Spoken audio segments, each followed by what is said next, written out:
800 cocaine. Carol speaking. May I help you? Hello? Yes. I need help. Drug money. $80 billion a year. Second only, really, to the Exxon Corporation in terms of total assets. Cocaine, America's $34 billion fad, creates a feeling of euphoria, dependency, sometimes death. I think it undermines society.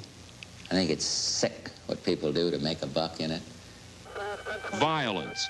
Cocaine and its profits have triggered brutal slayings committed by a new breed of organized criminals. You're not talking about your two-bit hoodlum operating these drug rackets. You're talking about highly organized crime. You're talking about very sophisticated people. Banking.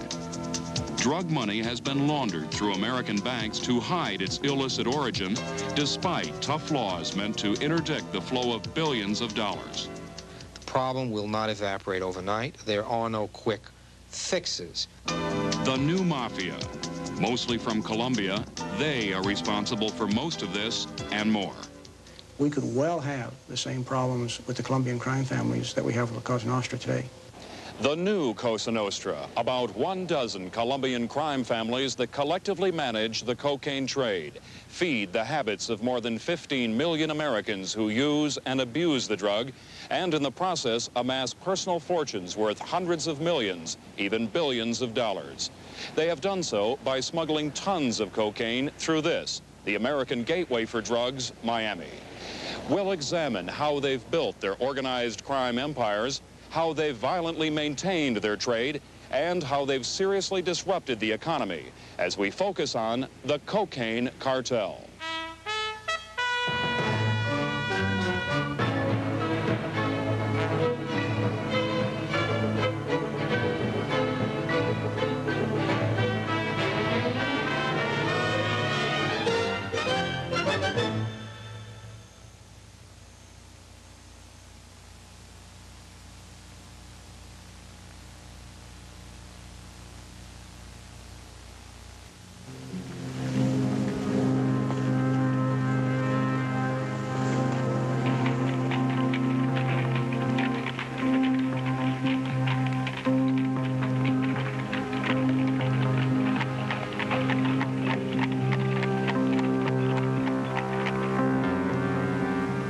The Mafia.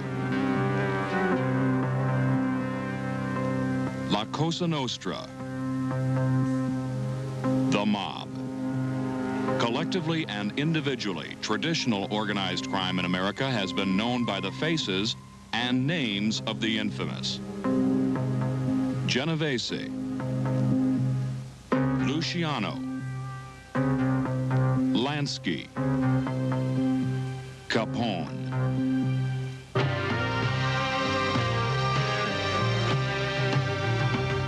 Now, the emergence of a new mafia. The face of organized crime is changing, and so too are the names. Pablo Escobar. At 33, he's become one of the richest men in the world, worth nearly $2 billion.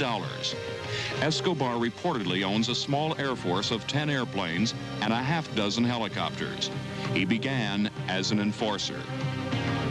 Roberto Suarez. According to U.S. officials, he supplies at least 12 tons of cocaine a year. His fortune is estimated at $400 million. Suarez maintains dozens of paramilitary mercenaries and is considered a threat to the government of Bolivia. Martha Libia Cardona. Widow of a slain drug dealer, she heads one of Colombia's major cocaine smuggling families.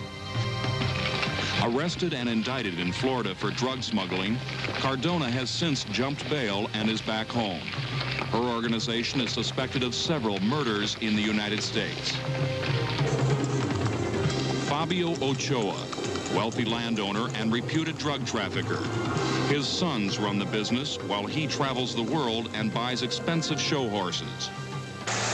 U.S. and Colombian law enforcement officials confirmed the involvement of these figures in the international cocaine trade.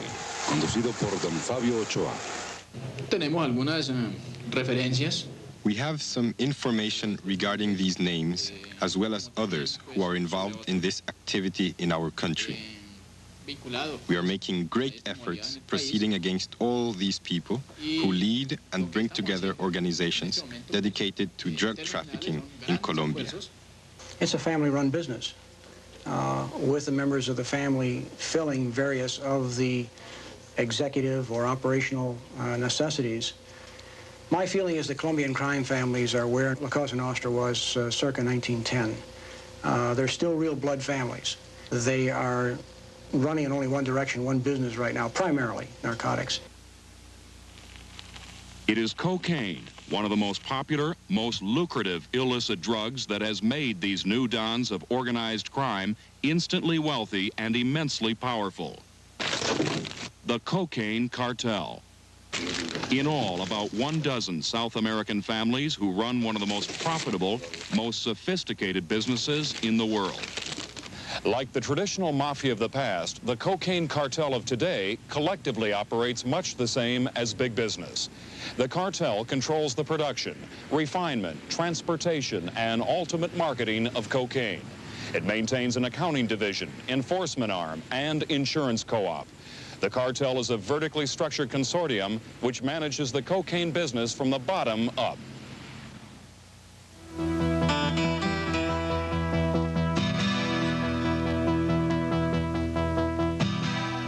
The roots of the international cocaine business can be found here, in Bolivia, in the jungles alongside the Andes Mountains where the coca plant is grown and harvested.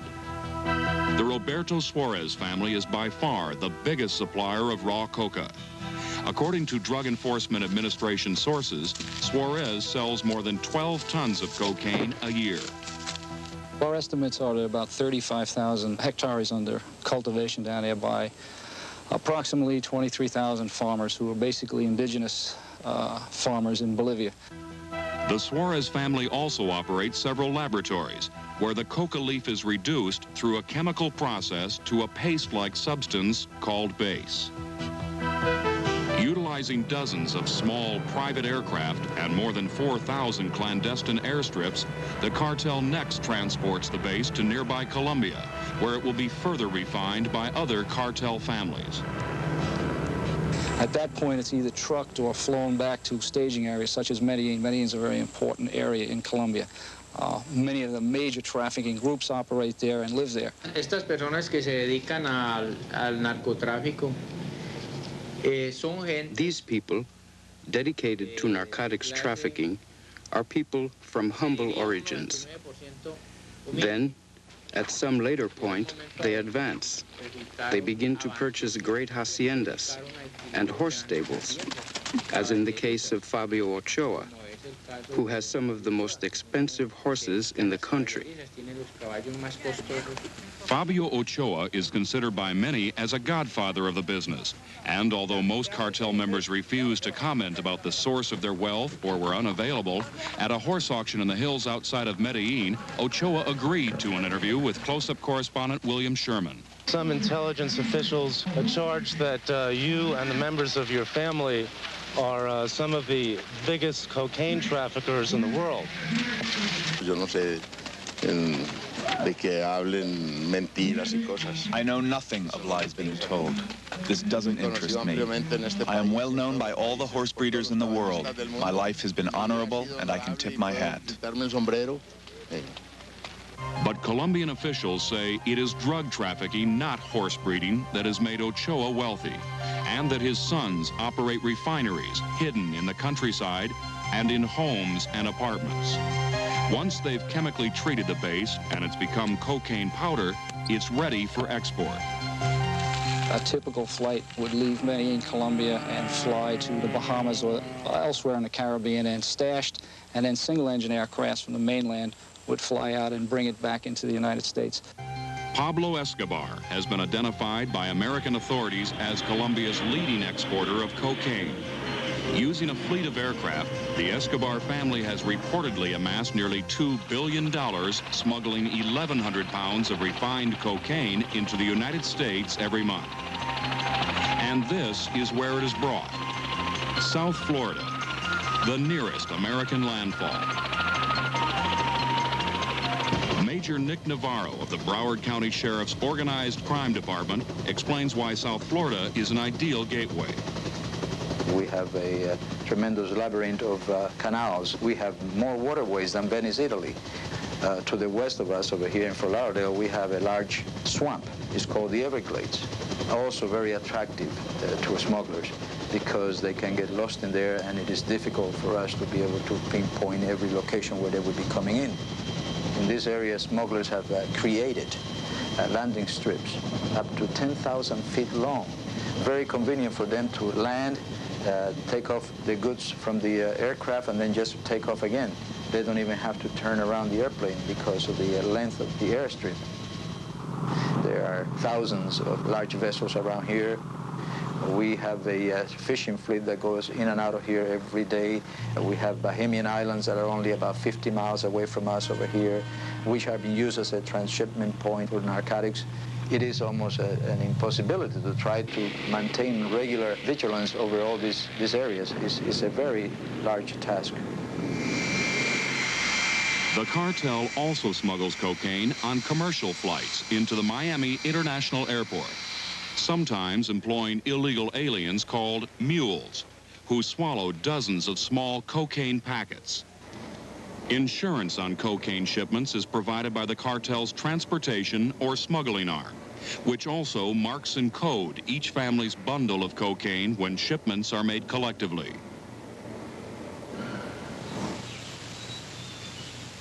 Next, the drug is sold to Colombian buyers in South Florida who operate their businesses in homes, such as this one, called stash houses.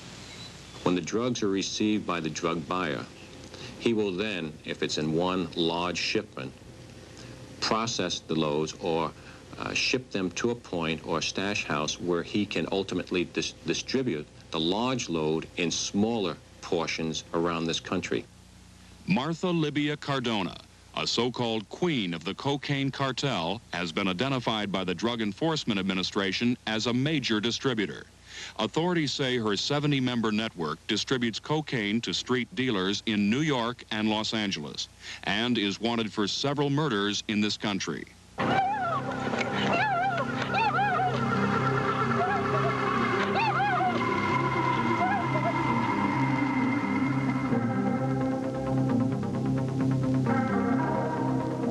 Violence, a recurrent byproduct of the cocaine business. Due to the huge profits involved, the Colombian organized crime families have zealously guarded their trade, staging bloody street battles which have forced up the crime rate in Greater Miami by 132% during the past decade. Violence, an indiscriminate kind of killing committed by the enforcers of the cocaine cartel.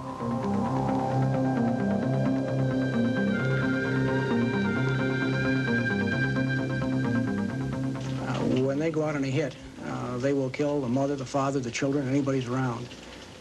And they go at it in a rather disorganized way. They just go in with guns blazing. For those that come in here and with their automatic weapons and their Lear jets and their boats, all for petty cash, kind of cost of doing business because the profits are so big, put them away. Find them, catch them, arrest them, put them away where they belong. It is the immense profitability of cocaine that is behind the violence. From the fields in Bolivia to the dealers in Miami, this fine white powder has increased 8,000% in value. The average American working man looks around and he has to save his money and get credit to buy an automobile or a home after several years of saving.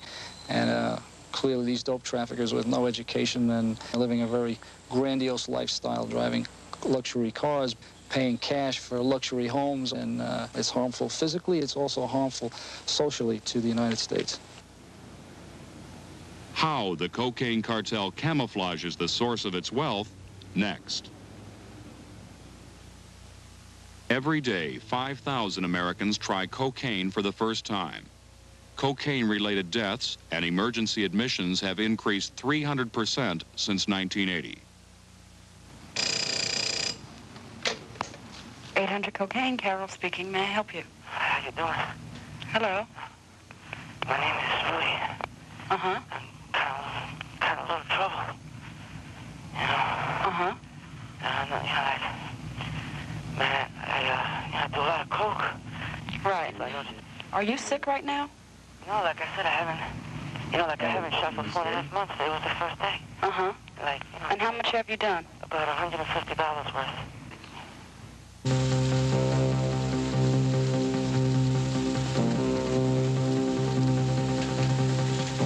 They're called coca dollars, or narco bucks.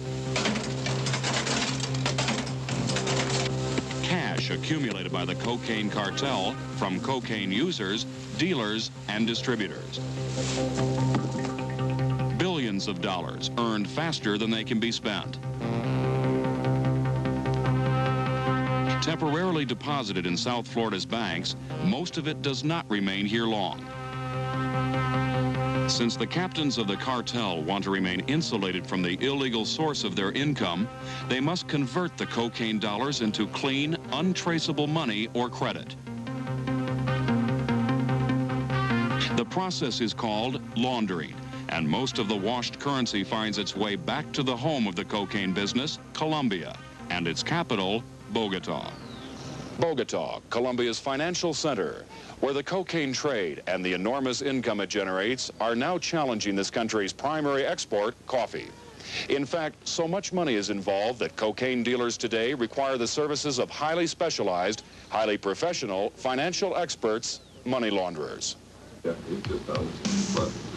launderers make up the financial and accounting division of the cocaine cartel.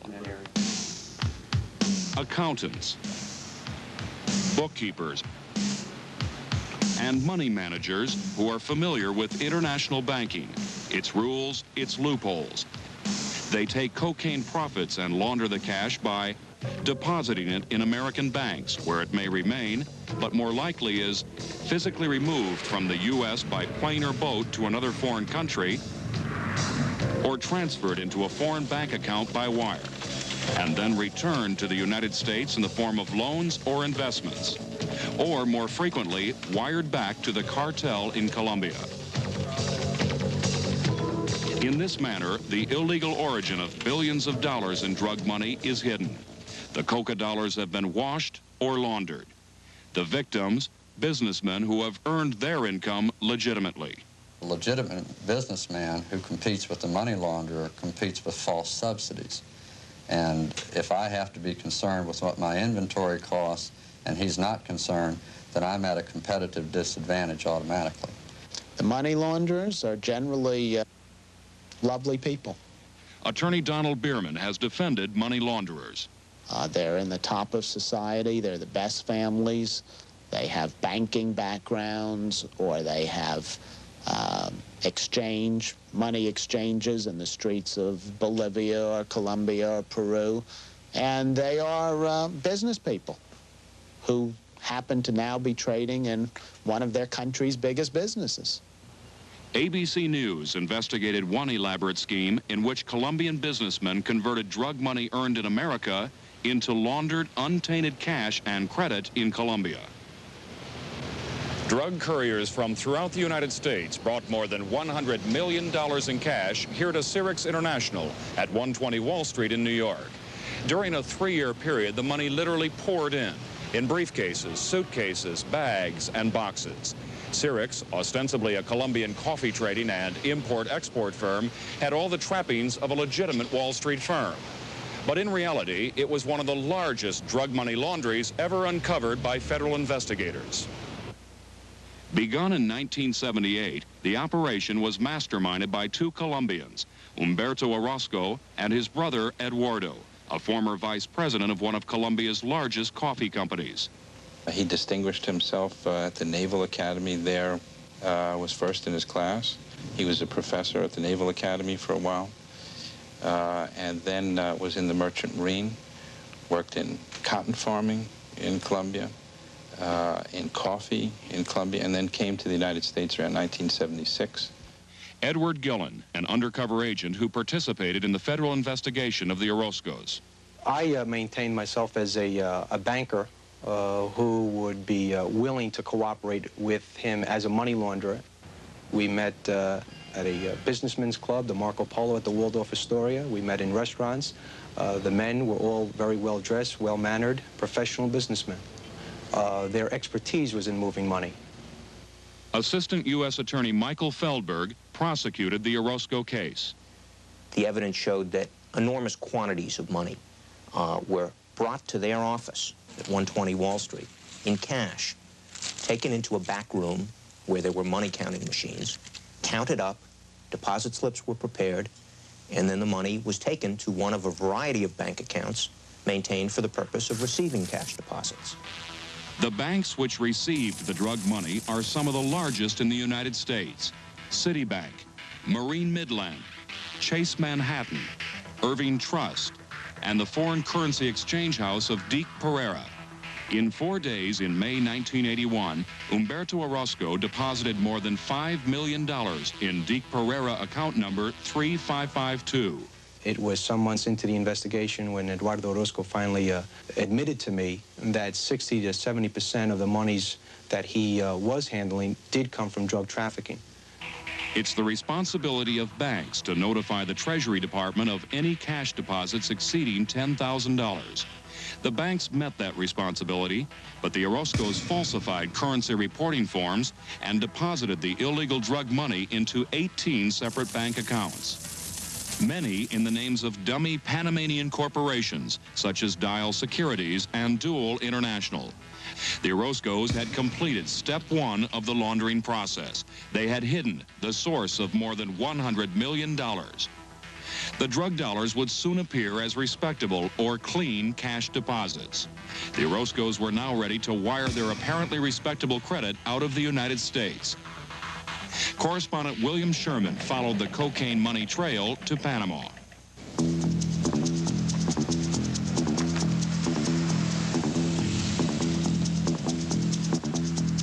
Panama, a haven for illicit business, a country that sells secrecy to those who wish to hide the source of their profits. Information about companies and their bank accounts is privileged under Panamanian law.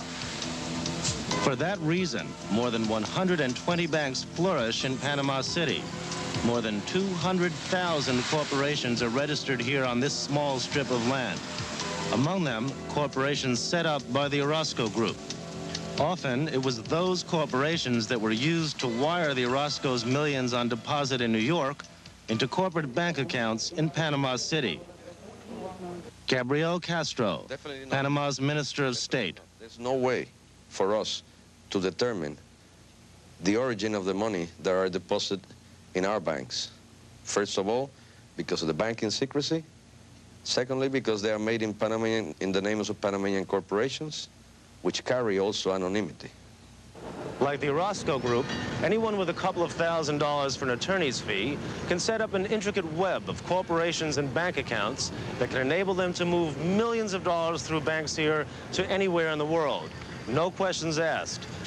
In Panama City, correspondent Sherman and ABC News picked up where the federal investigation ended and continued to follow the Orozco's laundering process at the Panamanian Public Registry, where corporation papers are filed.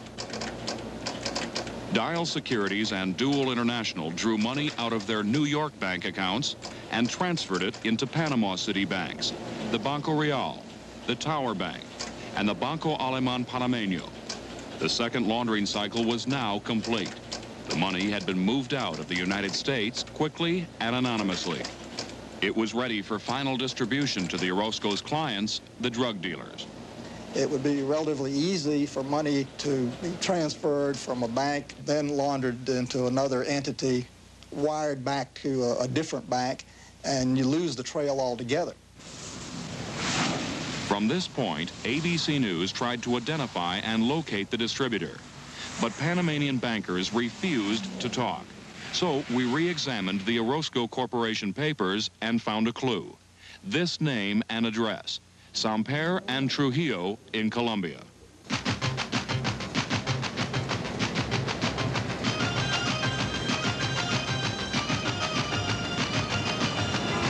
And on Bogota's Wall Street, we found their firm in this building. One of the partners, Jaime Trujillo, admitted to ABC News that he converted some of the Orozco dollar deposits into pesos and then deposited them into Colombian bank accounts. Trujillo claims he doesn't know who owns the peso accounts, but the laundering process has now been completed. The illegal drug money now secure in Colombia.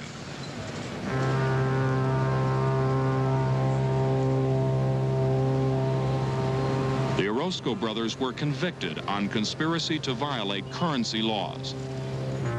Humberto sentenced to 18 months in prison and a $5,000 fine.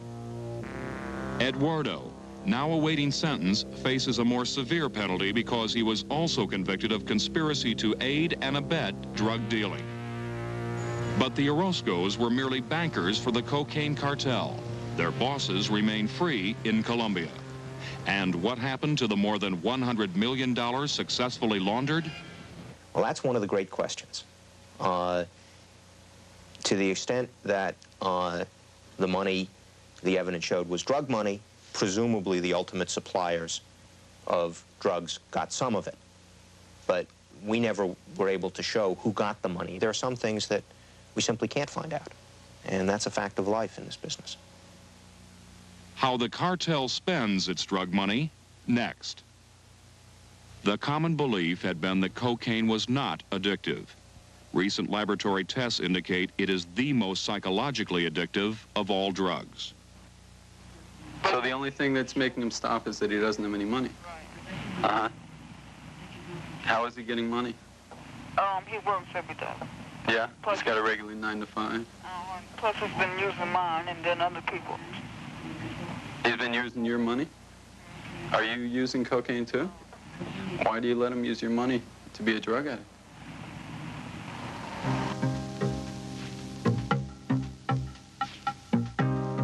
Flush with billions of newly laundered drug dollars, the cocaine cartel must now find financial havens in which to invest its illegal earnings. In doing so, the cartel further consolidates its position and power, while simultaneously undermining the economies of both the United States and Colombia. The narcotics business is no blessing for the economy of any district or region in this country. It can certainly undermine the true fabric of this country. It is a deal with the devil. Bad for business, bad for banking, bad for commerce. Among the cartel's favorite investments are stocks, real estate, construction projects, and consumer goods, all of them paid for with enormous sums of money, which have produced unfair competition, unpaid taxes, and inflation both here and in South America. During its infancy, the cartel went on spending sprees, dropping millions of dollars into luxury automobiles, expensive jewelry, lavish living. As the cartel has matured, so too has the nature of its investments. Like the mafia, Colombian organized crime families have put their money into traditional investments, challenging and subverting legitimate businesses. Real estate is the most popular of all. Experts say that in 3 South Florida counties, 1/4 of real estate investments are made by the drug trade. This 42-unit condominium project was bought by top cocaine trafficker Marlene Navarro, who is indicted for drug smuggling but has since fled to Colombia. Million-dollar homes and million-dollar ranches have also been bought with drug money. This one, authorities say, was paid for in cash. Even a fly-in community with private airstrips was being built by traffickers on 800 acres in southwestern Florida before the dealers were caught. Miami real estate analyst Charles Kimball keeps track of who buys what and for how much. We have instances where narcotics dealers have purchased 4 or 5 homes, 8 or 10 condominiums. That kind of tracking and his testimony about it have produced death threats against Kimball. I think the fact that I may have inadvertently come across identification of the real investor in some company has threatened the investment security of these criminals, and therefore they are threatening me. They'd like to see perhaps people like myself not in business anymore. The cartel's financial clout has also infested and corrupted Miami's banking community. U.S. Treasury Department agents say most of the city's 250 banks and branches have drug money in their accounts. Some of them either purchased outright or subverted by bank officers who've been paid off. For example, officers of the Great American Bank of Dade County were indicted for helping traffickers launder $97 million in drug money. An employee of the Landmark Bank was indicted for helping drug dealers launder $70 million. There is corruption at every aspect of the traffic. And I'm not just talking about police officials or judges or government officials. I'm talking about bankers and investment people. The cumulative effect of all of this money in South Florida has been inflation. The cartel, through its investments in legitimate business, has made life here more expensive. Every buyer of a condominium or a home in South Florida now is paying a premium, whether it's $5,000 or $10,000 more for his house because of the tremendous inflation in land prices. The most frightening part of the cocaine dilemma that we have as it's coming through the South, to me, is the amount of that illegal money, those billions of dollars in profits that are being channeled into legitimate businesses, and how insidious that is to have organized crime figures, organized crime apparatus, in fact, having controlling interest in legitimate, significant businesses that impact upon the social mores of a country. The impact of this multi-billion-dollar-a-year business is even more pervasive, even more pronounced in South America, where much of the cocaine cartel's profits eventually end up. Correspondent William Sherman in the city of Medellin. They call this the Valley of Orchids. Flowers are a principal export. So is cocaine, more than 20 tons a year. For this valley is the cocaine capital of the world.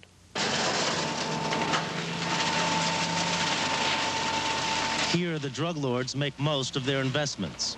New construction, office buildings, apartment complexes, shopping malls. American and Colombian intelligence sources give these specific examples. The biggest hotel downtown, the Nudibara. Owner Ednan Botero, indicted in Miami for allegedly laundering cocaine profits. La Rinconada restaurant and entertainment complex. Owner cocaine kingpin Santiago Ocampo. Kevin's Discotheque and restaurant. Owner Jose Ocampo. And these apartment complexes, built by Gamo Investments Limited, a company associated with Pablo Escobar. This television station, also owned by Gamo. For many dealers, the most precious investments, luxurious estates and ranches. Only high fences and armed guards suggest the source of the wealth. In Pablo Correa's compound, a private bull ring. Dairo Chica, a thoroughbred horse breeder. Fabio Ochoa's legendary horses. For those men and some others, Medellin is a boom town. Those not in the cocaine trade suffer from the artificially inflated economy. The overall effect in the economy has been a strong pressure on inflation through artificially high prices. These distortions are felt almost in every sector of the economy.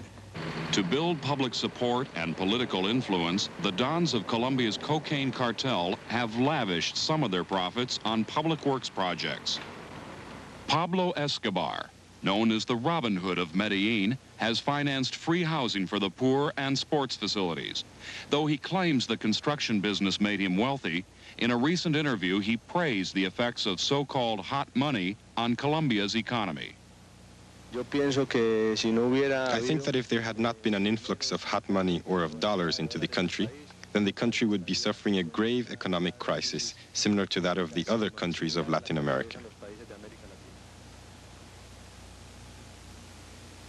All those benefits that can bring about the creation of employment for the Colombian people. Santiago Ocampo, identified by Colombian authorities as another major cocaine trafficker, has contributed heavily to the Catholic Church. He dedicated himself to trafficking in arms. He brought this together with the trafficking in drugs. He is a person of peasant origins. In general, they are very close to these roots. That is why they are very generous with those of their same class.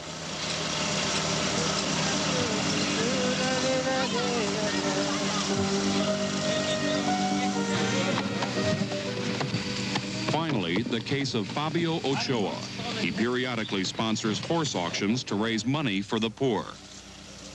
It will benefit the poor who are without housing, a program called Medellin Without Slums. So the cartel is succeeding in laundering not only its money, but also its image, raising the specter that Colombia, like its neighbor to the south, Bolivia, may someday be politically and economically controlled by the cocaine cartel. Organized crime, disorganized government, our law enforcement effort, next. In 1982, there were nearly 200 known cocaine-related deaths in the United States. Hi. Hi. Can I help you? I don't know. Hello? Yes, I'm still here. I need help. Why don't you try telling me what's going on? I'm flipping out. I'm killing myself right now. No, you're talking to me right now.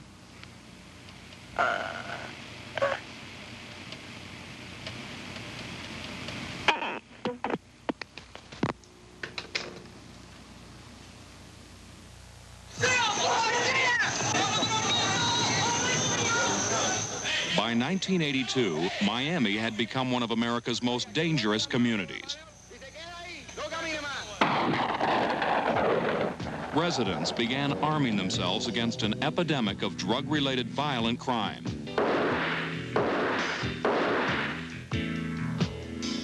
Gun sales doubled in 1 year alone. In January of 1982, a committee of Miami civic leaders appealed to Washington. And the administration, under the direction of Vice President George Bush, responded, creating the South Florida Task Force. In all, 12 federal agencies marshaled to wage war on drugs and crime. Joining the Customs Service and Drug Enforcement Administration, the Coast Guard, the Navy, the Department of Justice, plus 7 other federal agencies. Altogether, an additional 1,000 federal law enforcement officers were deployed in South Florida and off the southern coast. Vessel Carnet, this is Coast Guard 629. Captain, I am warning you that I am commencing to fire on your vessel.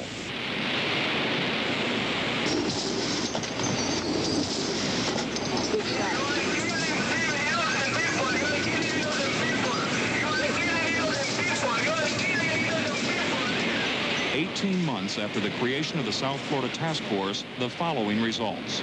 From 82 to June of 83, 5,100 pounds of cocaine, over 3 million pounds of marijuana, 165 vessels seized, $5 billion of street value of drugs. I mean, there has been a major impact. It has had a positive impact. But when you look at all the criteria to determine whether the impact has been major, that is amount of cocaine, price of cocaine, points of entry other than South Florida, it has not been a major success. I'm not saying it's done. We've lifted the morale. We've given hope where there was despair. And the people that work on this task force, they all feel something. We're helping. We're doing something. Since the task force was set up a year and a half ago, drug-related homicides in Miami have declined 23%. But a General Accounting Office report to Congress published this summer criticizes federal efforts to interdict drugs on the following grounds. More drugs are entering the United States now than entered 5 years ago. Central oversight or coordination is lacking. Recent street drug prices show decline. So crime may be down, but drugs are up. It hasn't done a thing for South Florida. There's more coke here now than there was before the task force.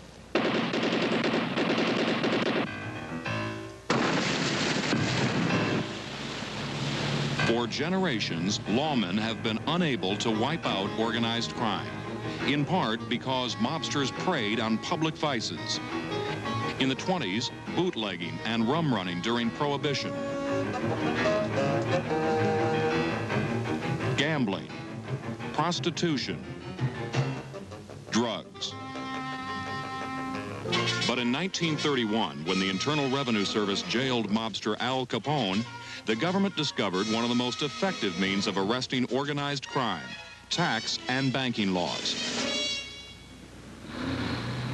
Now, with cocaine becoming the national vice of the 80s, the government is reactivating a 50-year-old idea: attacking the new mob with tax and banking laws. Through a joint investigative effort by the U.S. Customs Service and the IRS, Operation Greenback has seized more than $33 million by tracking the cocaine money trail for the past 3 years. The latest Greenback success involved the Ivan Zapata organization, indicted on charges of conspiracy to transport currency in violation of U.S. laws. They were convicted last month, though the recipients of the laundered money remain free in Colombia. What you do is get indictments on them, and the U.S. attorney here in Miami has made that one of his priorities, to indict these people if they ever do come into the country, and also efforts are being made to see if we can extradite some of these individuals. There has been no movement in that area. Certainly the trafficking elements in Colombia are very much opposed to extradition of nationals to the United States.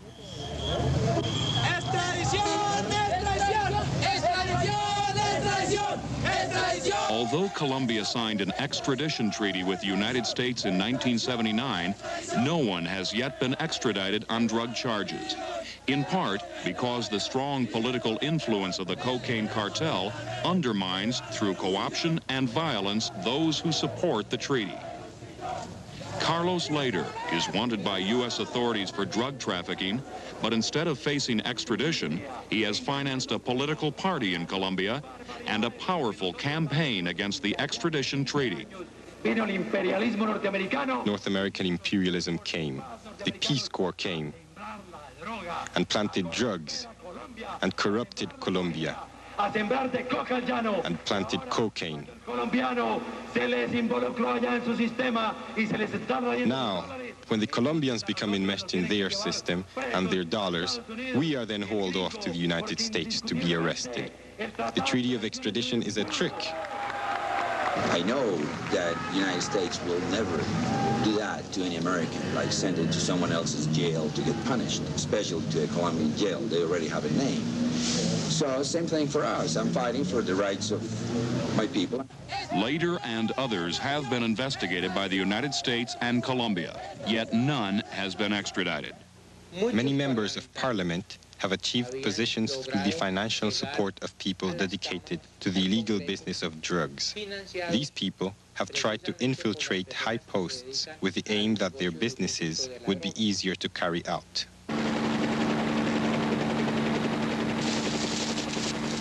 The Colombian government periodically tries to eradicate cocaine production by first uprooting and destroying coca plants, and then closing down cocaine processing laboratories.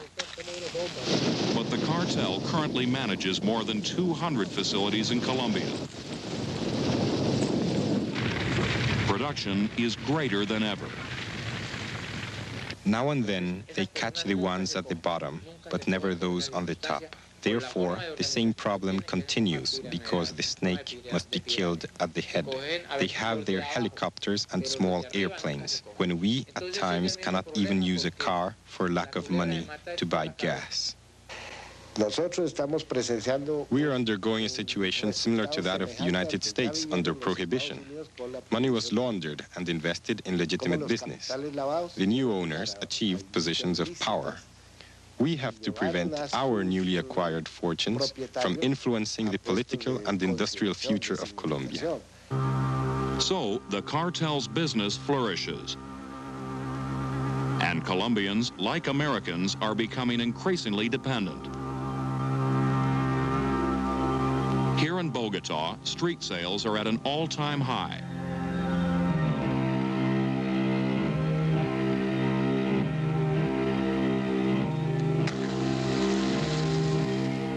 There is so much cocaine available at a fraction of its U.S. price that it is now smoked in cigarettes called bazookas. Bazookas, which contain cocaine base. My problem is base because I deal on base. Cocaine, I deal. Alfonso is a cocaine and base dealer, but he is also a user, dependent both financially and psychologically. With base, you never feel for stop. And anytime you smoke, you feel anxious. Anxious every minute, every second. You have in your hands, and you don't believe you have in your hands.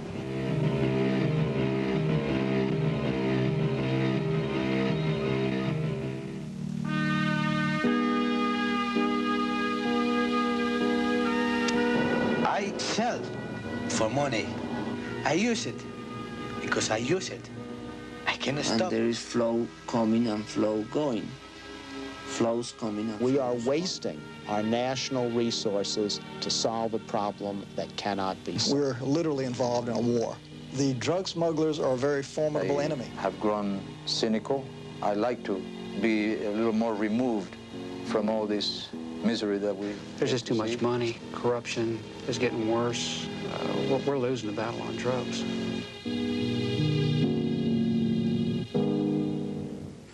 We are losing the battle. The Vice President's South Florida Task Force is ambitious, but as we've seen, ineffective in stopping the flow of cocaine. To stop the cartel, all of our law enforcement resources would have to be mobilized and effectively coordinated. That is not being done, and the cartel is succeeding by exploiting the demand for cocaine and draining billions of dollars from this country's 15 million users, many dependent on the drug, many whose lives and whose families' lives are destroyed by it. And it has all happened so quickly. In only 1 decade, a new mob, its power so pervasive that it cannot be ignored, without its roots reaching deeper and deeper into our society. And you had stayed away from cocaine for 4 months, but you just started using again? Yeah, I stopped like the 15th of March. Uh-huh. And, well, today's it. Uh-huh. You know, I've been drinking. Right. And I think that's what did it, too. I mean, he'll take everything that you have to use cocaine. I think you're seeing that. At some point, you have to start worrying about yourself. Where is your husband right now? She's working behind. He told you he was going to the bathroom. Uh-huh. Just went out to get his thing. Right. I mean, he's taking your money. It's not much fun living with a cocaine addict, is it? Yeah. Had you considered calling the police when he gets violent?